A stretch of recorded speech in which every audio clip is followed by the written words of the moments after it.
Assalamualaikum warahmatullahi wabarakatuh. Hari ini ketemu sama Ibu Siti Zubaida, guru mata pelajaran kimia di SMA Islam An-Nizam, Medan. Gimana kabarnya anak-anak Ibu semua? Semoga kita semua selalu sehat dan selalu dalam lindungan Allah Subhanahu wa Ta'ala. Jadi hari ini kita akan belajar kimia yang pastinya sangat seru untuk dipelajari. Oke, hari ini kita masuk materi baru tentang ikatan kimia. Jadi ikatan kimia ini lumayan banyak ya materinya. Jadi kita masuk ke materi ikatan kimia yang pertama. Nah, di ikatan kimia yang pertama yang harus kita pahami dulu itu adalah susunan elektron stabil. Apa aja yang mau kita bahas di susunan elektron stabil ini kita lihat sama-sama. Yang pertama di sini katanya kita membahas yang kita bahas pertama kali adalah kestabilan konfigurasi gas mulia. Kestabilan konfigurasi gas mulia maksudnya apa, Bu? Kemarin kan kita udah belajar tentang tentang periode dan golongan yang ada di tabel periodik unsur, ya kan? Nah, di tabel periodik unsur ini kan ada golongan 8A. Di mana golongan 8A ini itu dia disebut sebagai gas mulia, gitu. Jadi golongan 8A secara umum dari helium sampai radon itu dia disebutnya sebagai gas mulia, gitu ya. Nah, kalau kemarin kita kan juga udah belajar cara penentuan golongan ya, dimana untuk golongan A itu konfigurasi elektronnya, kalau misalnya kita konfigurasikan nih si atom-atomnya sesuai golongannya, kalau misalnya dia golongan A, maka golongannya sesuai dengan elektron valensinya, ya kan? Jadi kalau misalnya elektron valensinya 1 ya berarti dia golongan 1A. Elektron valensinya 2 berarti dia golongan 2A, elektron valensinya 5 berarti dia 5A gitu seterusnya bahkan sampai golongan 8A. Berarti konfigurasi elektron di golongan 8A kalau kita lihat elektron valensinya itu adalah 8 gitu. Tapi ada pengecualian di sini kecuali He atau helium ya. Helium itu dia cuma punya nomor atom 2. Makanya setelah kita konfigurasikan di kulit terluarnya, karena kulitnya cuma 1, maka elektronnya ya cuma 2 gitu. Jadi elektron valensi He 2, tapi untuk neon sampai radon itu semua sama konfigurasi elektronnya, ujung dari konfigurasi elektron atau elektron valensinya itu adalah 8 gitu. Nah, di sini di antara unsur-unsur yang lain yang ada di tabel periodik unsur, golongan 8A atau golongan gas mulia ini dikatakan paling stabil gitu. Kenapa paling stabil, Bu? Karena konfigurasi pada golongan gas mulia ini dia disebut penuh gitu dia. Jadi udah maksimal lah yang terisi di setelah kita konfigurasikan maksimal lah terisi konfigurasi elektronnya di golongan 8A ini. Kayak gitu, oke? Karena dia konfigurasinya udah penuh, maka dia disebut stabil. Gitu. Karena elektronnya tidak ada yang tidak berpasangan di golongan 8A ini. Gitu. Kemudian kalau misalnya kita lihat di sini kan semuanya elektron valensinya 8 ya, kecuali untuk He. Terus tadi katanya golongan 8A itu dia disebut stabil, ya kan? Maka dari sini itu bisa kita tahu atau bisa kita simpulkan kalau misalnya suatu atom dia dikatakan stabil kalau misalnya elektron valensinya atau elektron yang ada di kulit terluarnya itu jumlahnya 8 atau disebut oktet. Jadi kalau misalnya elektron valensinya itu 8, itu disebut oktet, dia udah stabil oktet, stabil 8 artinya. Nah, tapi ada pengecualian untuk He, dia itu stabil duplet. Jadi elektron valensinya ada 2 aja dia udah stabil gitu. Jadi yang memenuhi kaidah duplet itu cuma ada 2 atom, cuman berlaku untuk helium sama hidrogen aja. Kenapa? Karena kalau misalnya kita lihat di tabel periodik unsur, hidrogen dan helium ini kan letaknya sama-sama ada di periode pertama ya. Kemarin periode itu menunjukkan jumlah kulit, ya kan? berapa periodenya, berarti segitulah jumlah kulit yang ada di atom tersebut, ya kan? Nah, untuk hidrogen dan helium, mereka ada di periode pertama, gitu. Artinya, atom hidrogen dan helium ini hanya memiliki satu kulit aja, gitu. Nah, kalau kita lihat di kulit pertama, di kulit K, elektron maksimumnya itu adalah 2. Jadi dia nggak boleh lebih dari 2, ya kan? Makanya untuk atom hidrogen dan helium yang hanya punya satu kulit, ini dia cukup 2 elektron aja di kulit terluarnya, dia udah stabil, gitu. Nah, untuk atom-atom yang memiliki jumlah kulit lebih dari 1, berarti 2 ke atas ya, itu dia harus memenuhi kaidah oktet atau stabil 8. Gitu dia, oke? Jadi semua atom itu kalau misalnya dia mau stabil itu harus memenuhi kaidah oktet atau duplet gitu. Jadi intinya di luar dari golongan 8A atau golongan gas mulia, atom-atom itu dia belum stabil. Jadi yang stabil itu hanya gas mulia. Nah, si atom-atom tersebut, atom-atom yang lain tadi, ini kan belum stabil nih. Nah, tujuannya maka si atom-atom tadi ini berusaha gimana caranya supaya mereka bisa stabil. Gitu. Nah, gimana caranya mereka bisa stabil? Itulah mereka membentuk ikatan kimia. Jadi itu dasar dari pembentukan ikatan kimia. Gitu. Jadi ikatan kimia itu didasari dari atom-atom yang sebelumnya belum stabil dan berusaha untuk mencapai kestabilannya dengan membentuk ikatan kimia. Gitu dia, oke? Jadi diingat ya, kalau misalnya suatu atom dikatakan stabil kalau misalnya dia memiliki 8 elektron valensi atau 2 elektron valensi kalau misalnya kulitnya hanya 1.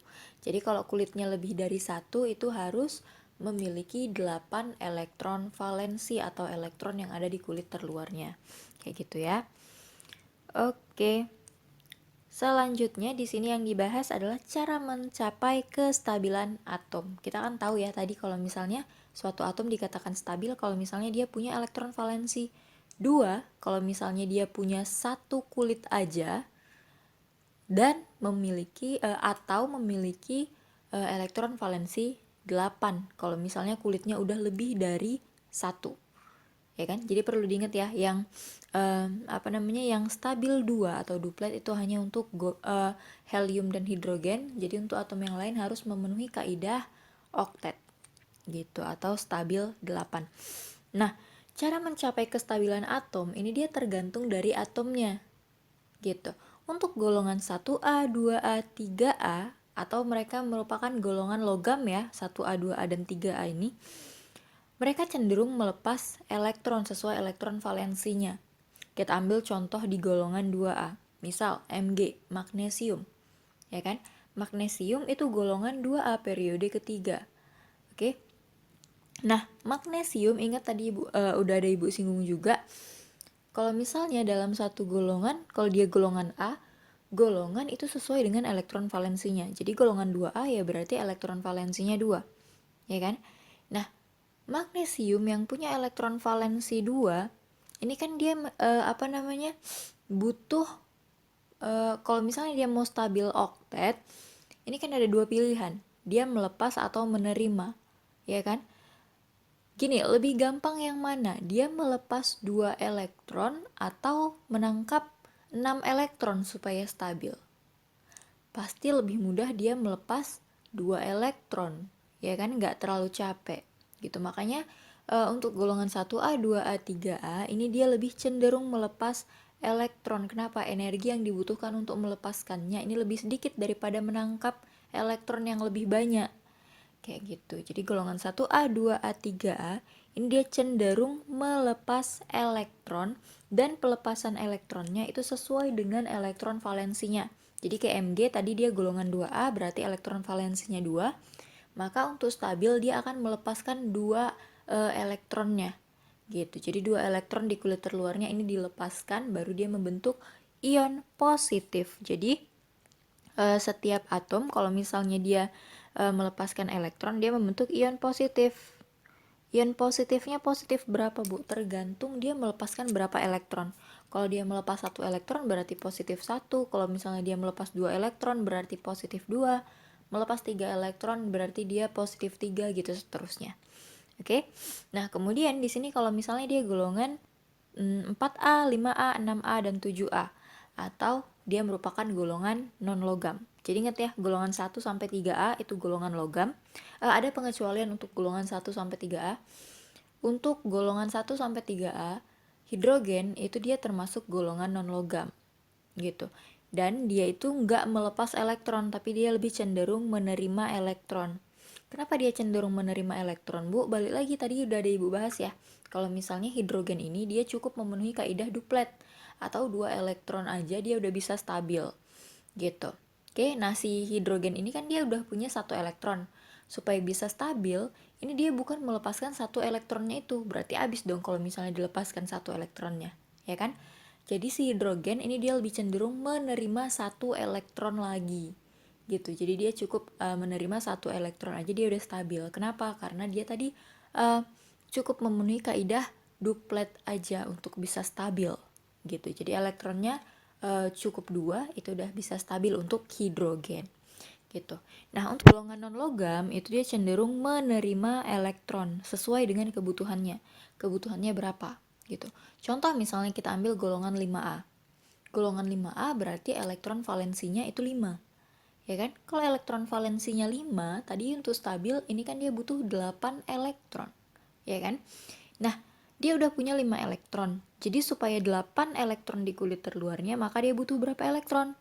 Butuh 3 elektron. Maka golongan 5A, unsur-unsur yang ada di golongan 5A untuk stabil, mereka akan menangkap 3 elektron lagi. Gitu dia. Nah, kalau misalnya dia menangkap 3 elektron, maka dia akan membentuk ion negatif. Gitu. Jadi kalau dia melepas elektron, dia membentuk ion positif, sedangkan kalau dia menangkap elektron dia akan membentuk ion negatif, kayak gitu ya. Oke, sekarang kita lihat selanjutnya. Di sini ada contoh. Katanya di sini tuliskan cara unsur-unsur tersebut mencapai kestabilannya. Ada 4 soal ya. Yang pertama itu ada K. K atau kalium itu letaknya ada di golongan 1A. Kalau misalnya dia ada di golongan 1A, maka elektron valensi di golongan 1A itu adalah 1. Ya kan? Nah, tadi golongan 1A ini merupakan golongan logam dan mereka cenderung melepaskan elektron valensinya. Maka si K untuk bisa stabil dia akan melepaskan elektron valensinya, maka dia melepas 1 elektron. Itu dia. Oke, kemudian yang B. Yang B di sini yang diminta adalah O atau oksigen. Oksigen itu dia golongan 6A. Kalau golongan 6A berarti dia memiliki elektron valensi 6. Ya kan? Nah, golongan 6A itu termasuk golongan non-logam. Tadi kalau misalnya golongan non-logam, maka dia cenderung menerima elektron. Ya kan? Menerimanya berapa? Menerima sesuai dengan kebutuhannya. Kayak yang ini nih. Dia udah punya udah punya 6 elektron. Ya kan? Berarti dia butuh berapa elektron lagi supaya bisa stabil? Maka dia butuh 2 elektron lagi supaya bisa stabil. Maka dia akan menerima 2 elektron. Kalau dia membentuk ion, maka dia akan membentuk ion 2 negatif. Kalau yang ini dia jadi K positif 1, ya kan? Karena dia melepas 1 elektron. Sedangkan kalau yang O, dia jadi O2 negatif karena dia menerima 2 elektron. Gitu, oke. Kemudian kita masuk ke yang C. Yang C katanya di sini unsur X dengan nomor atom 12. Berarti si X ini dengan nomor atom 12 itu kita konfigurasikan dulu jadi 2, 8, 2. Di sini kita pakai konfigurasi kulit ya supaya lebih cepat, ya kan? Maka di sini kalau kita lihat elektron valensinya adalah 2. Ya kan? Kalau elektron valensi 2 berarti dia golongan 2A. Ya kan? Golongan 2A termasuk atom logam atau golongan logam, maka dia akan melepas elektron valensinya. Maka dia akan melepas 2 elektron. Kemudian yang terakhir yang D dengan nomor Y dengan nomor atom 17. Berarti sama ya, kita konfigurasikan 2, 8, 7. 2, 8, 7 elektron valensinya itu ada 7. Elektron valensi 7 maka dia golongan 7A. Ya kan? Golongan 7A itu termasuk golongan non-logam, dia cenderung menerima elektron. Cenderung menerima elektron sesuai kebutuhannya, maka supaya bisa stabil 8, dia udah punya elektron 7, berarti dia cukup menerima 1 elektron aja. Gitu. Jadi si Y hanya butuh 1 elektron, maka dia akan menerima 1 elektron dan membentuk ion Y negatif. Sedangkan kalau X tadi dia melepas 2 elektron ya. Berarti kalau dia membentuk ion positif, yaitu X2 positif. Gitu, oke? Bisa dipahami ya? Kita lanjut di sini. Yang mau dibahas lagi adalah struktur Lewis. Di mana struktur Lewis ini dia itu nanti dibutuhkan untuk kita menggambarkan ikatan nantinya, ikatan kimia ya. Di mana struktur Lewis ini penggambarannya adalah kita pertama menuliskan rumus atau lambang atomnya dulu, ya kan? Setelah kita tuliskan lambang atomnya, baru kita tuliskan titik-titik. Jadi kita gambarkan titik-titik yang menunjukkan elektron valensi dari atom tersebut. Gitu. Jadi struktur Lewis ini kita gambarkan suatu atom disertai dengan elektron valensinya, gitu ya. Dimana elektron valensi umumnya ini dia dituliskan dengan titik-titik, gitu. Dan di sini ada contohnya. Contohnya itu ada atom Cl dengan nomor atom 17, ya kan? Nah, si Cl kalau misalnya kita konfigurasikan itu kan jadi 2, 8, 7. Maka elektron valensinya atau elektron yang ada di kulit luarnya ini kan ada 7 ya. Ya kan? Maka penggambaran dari si Cl, struktur Lewis dari Cl itu kita tulis dulu Cl-nya, ya kan? Baru kemudian di sekitaran Cl ini kita gambarkan dot-dot atau titik-titik yang menunjukkan elektron valensinya. Elektron valensinya 7, maka kita buat titiknya itu ada 7. Gitu. Nah, untuk penggambarannya atau peletakan titiknya itu diusahakan dibuat di 4 sisi dari lambang atom tersebut. Gitu. Jadi di atas, di bawah, di samping kanan dan kirinya.